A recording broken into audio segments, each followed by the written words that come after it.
Hello everyone, my name is Hongcheng Ni from East China Normal University and Vienna University of Technology. Today I briefly introduce the backpropagation method.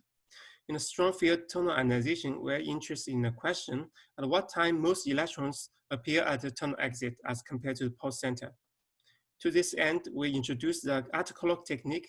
It deflects the electron into different directions according to different release time of the electron.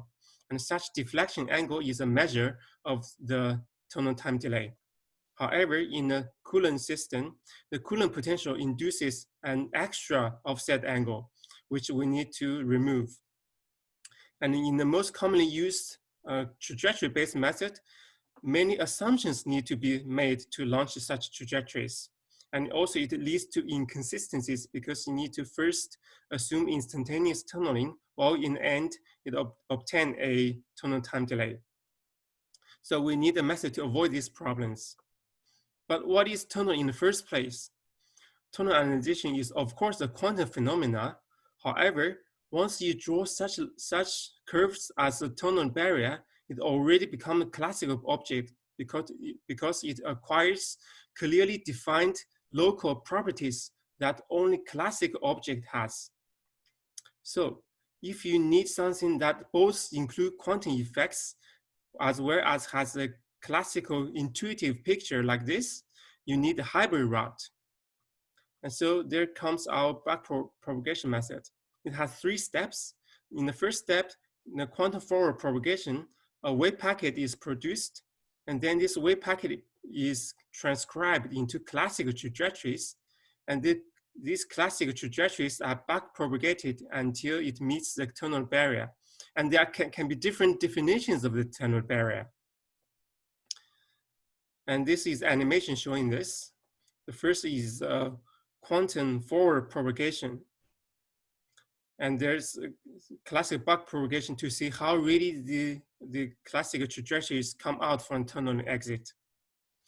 This method has many advantages. The most prominent advantage is that it provides a unified framework to compare different definitions of tunneling, because you can stop the classical backpropagation at your devised criteria for the tunnel exit.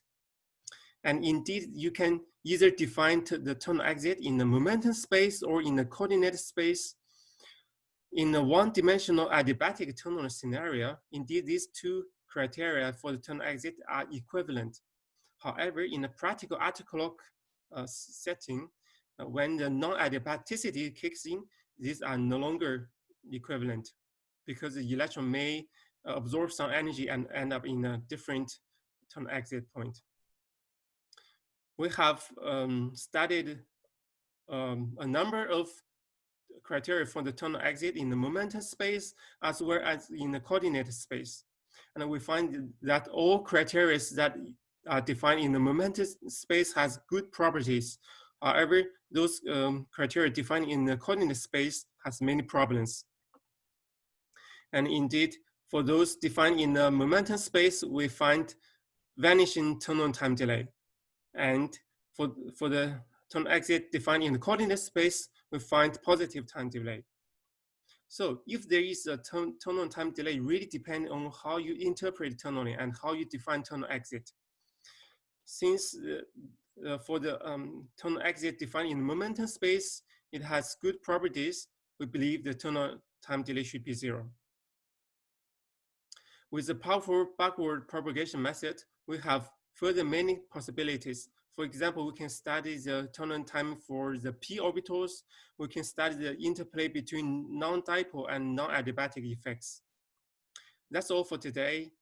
Stay tuned for more to come in the following sessions.